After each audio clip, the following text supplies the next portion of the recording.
back to my channel. Today I have a very kind of casual video, but it's going to be hopefully very informative. I am going to tell you how I lost 10 kilos in 12 weeks. I'm just over the moon because I finally reached my first goal today and I'm just so happy. But a little disclaimer on this video: if you are thinking about starting any new lifestyle change or diet change, you should consult your doctor. I'm not a doctor, I'm not a nutritionist, I have no qualifications whatsoever. I'm just going to talk you through what has worked for me, and also please try and be respectful of people's lifestyle choices and diet choices. If there's going to be anything nasty, I'm not dealing with it. I've actually had a few questions over the last couple of weeks asking about my weight loss and how I've done it. But basically I've started a ketogenic lifestyle, and I call it a lifestyle because for me it's not just a diet, it's something that I continue to do for I don't even know how long, as long as I can. I want to backtrack a little bit about my weight story. I have always been someone that has been overweight.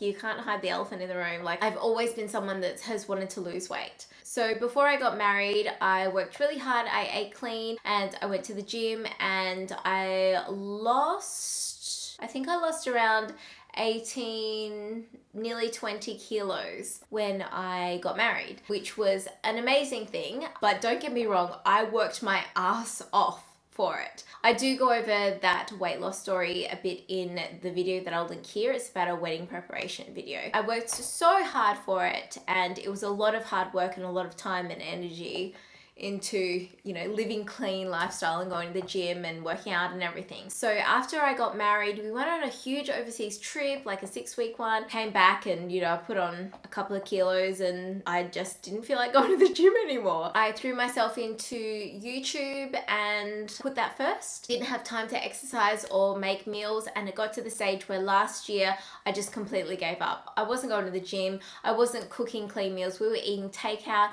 It was a very bad lifestyle, and it's something that I'm not proud of, and I put all that weight back on again basically. The thing that I find funny is it's no secret how to lose weight. You just need to exercise and eat well, like eat good, wholesome, non-processed foods. It's no secret. I know that. And I just thought, oh, when I have time, I'll get back into the gym, I'll get it sorted. And yeah, that didn't happen either.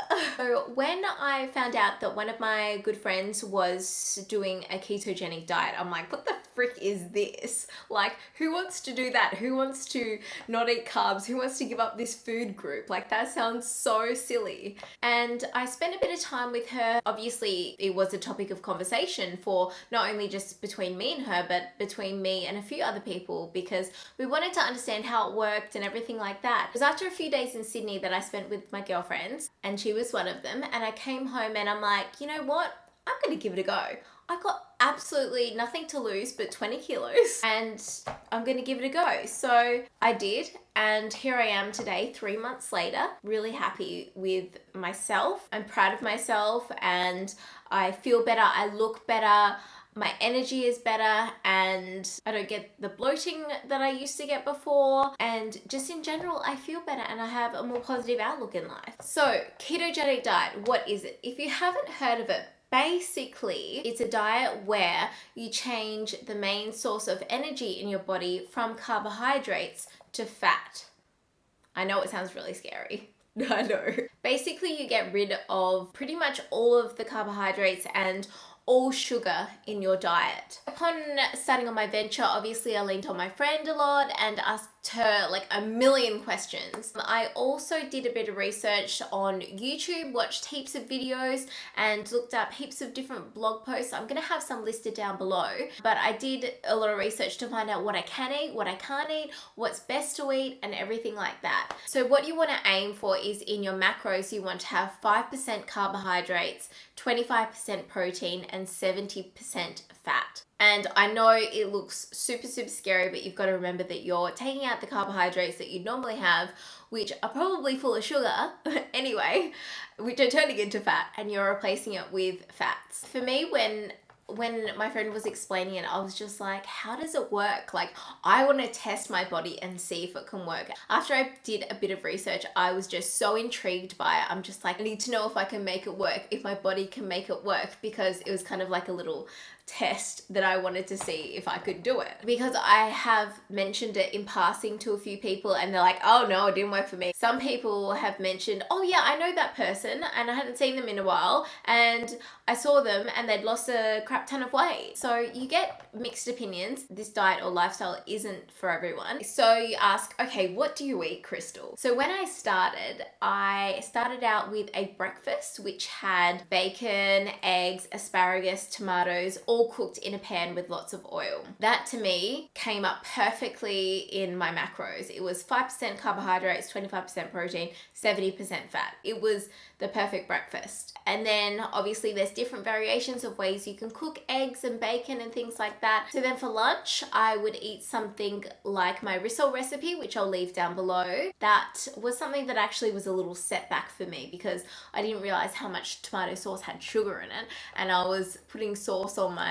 risoles and not realizing. So also taco bowls. So what's in a taco shell, but without the shell, just put it in a bowl and you eat it. I also recently made taco shells out of cheese.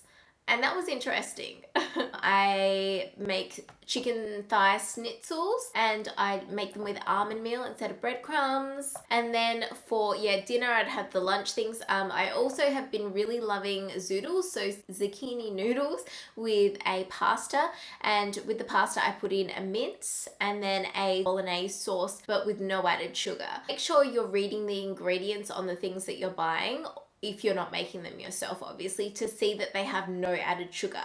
So important. Been snacking on cheese and cashew nuts, almonds, and then for desserts, I've been having berries and cream. A problem for me is that I don't actually eat avocados, and that is one thing that people on a keto diet swear by. Also, a lot of people really love to eat fish. I'm not a big fan of fish, so I have skipped out on that. So I've been having steaks, lamb chops. What I do want to warn you about is this diet isn't something that you can just try for 2 weeks and then stop. Like, I mean, you can, but it's really not going to get you anywhere in the long run. The first, 3 weeks or so, I really didn't feel that well. I was low on energy and I did get the keto flu. So guys, let's be honest, I'm not very good at the scientific things behind it. I'll leave links down below if you want to know exactly how it works. But basically you get this keto flu because your body is adapting to burning ketones instead of glucose in your body. The symptoms from this flu are feeling very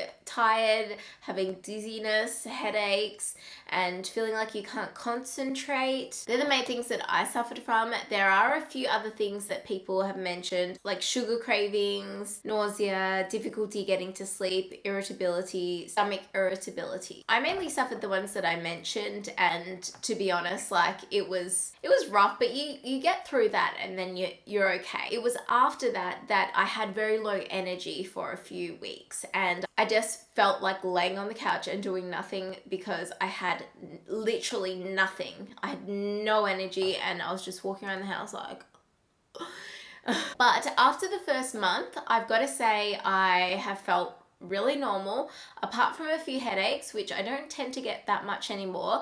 Headaches are usually a loss in sodium, so you can fix that by having salt on your food. So I would say the hardest part is, the first couple of weeks getting into the ketosis stage where you are burning fat. You do tend to lose a lot of weight quickly at the start, but don't be fooled, it will basically be water weight.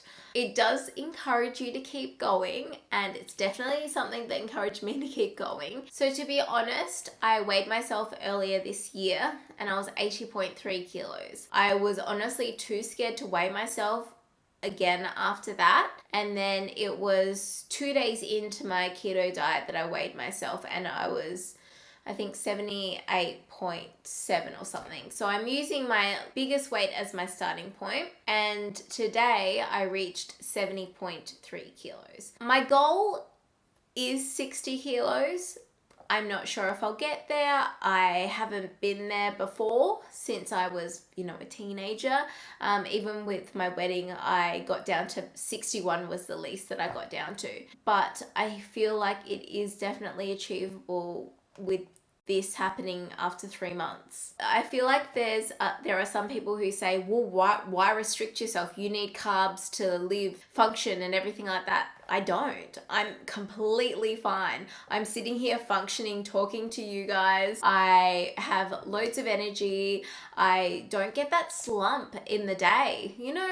After you have a big lunch and you energy goes up and then it goes down. I don't get that anymore. I also don't get any tummy aches anymore.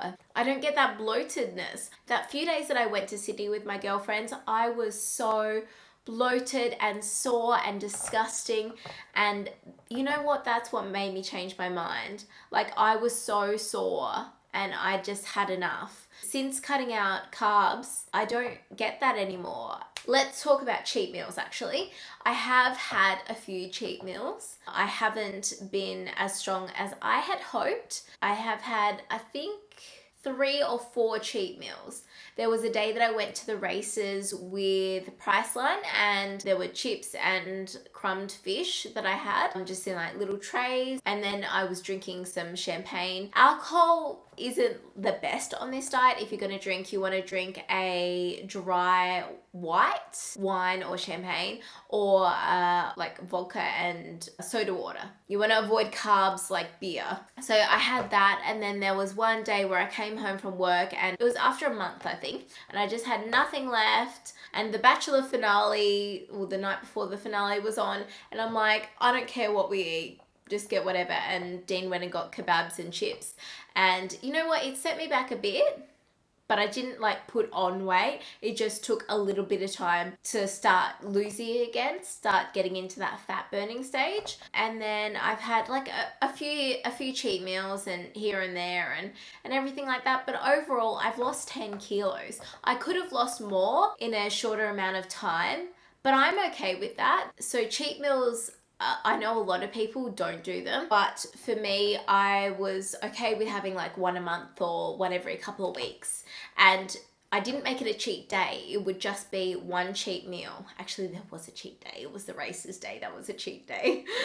But make sure you don't just have a whole cheat day where you just eat whatever you want. If you're going to have one cheat meal, make it one meal. Don't have another one for like a month. And you know what? After those meals, I didn't feel great. I'll tell you that. Also, I haven't exercised. In the last couple of weeks, I've done a bit of gardening outside, but I have not been to the gym. I've not gone for walks. I've not done anything. I've not done anything to deliberately exercise whatsoever. I'm sure if I were to go to the gym or go for a walk a day, it would make an impact as well. Another thing that really made me stick on track was the fact that if you have a cheat meal, if you have sugar, it will spike your insulin level and kick you out of ketosis, which is the fat burning stage. And you don't know how long it's going to take for your body to get back into ketosis. It was actually something that really helped me to stay on track. And someone brought in cake at work. I can't have that. Like, you just can't. It's honestly not worth it, because it could slow you down another week or so, and you don't lose as much weight as you could have. Also with sweets, I eat the Lindt 78% chocolate, dark chocolate, whatever it is, but just have like 1 square a day. Don't go eating the whole block or whatever. But I found it very hard when it was that time of the month, and all I wanted was just like food. You know what I mean? One thing I did forget to mention is that with being on this diet, I have found myself to be less hungry and fuller for longer, because the fatty foods, they tend to really fulfill my needs. And yeah, they just make me fuller for longer, and it would really annoy me because I was someone that used to be hungry all the time, like all the time, and I'd have to plan my snacks, and it would really annoy me. And now I'm all good. I don't really snack that much. If I do, I'll just take some cashew nuts or some cheese, and I'm all good. More so, I'm so happy that I just don't have that hunger all the time, because if anything, it was just really annoying. So that is all for today's video. I hope that this has helped you in some kind of way. Even if you're not going to do the diet lifestyle, it has been informative and you've learned a little bit today. So if you'd like to see more videos relating to a keto diet, don't forget to hit that thumbs up and subscribe, and leave a comment down below if you would like to know any recipes or have any questions, and I'm happy to do more of these videos. Alright guys, I will see you next time. Bye!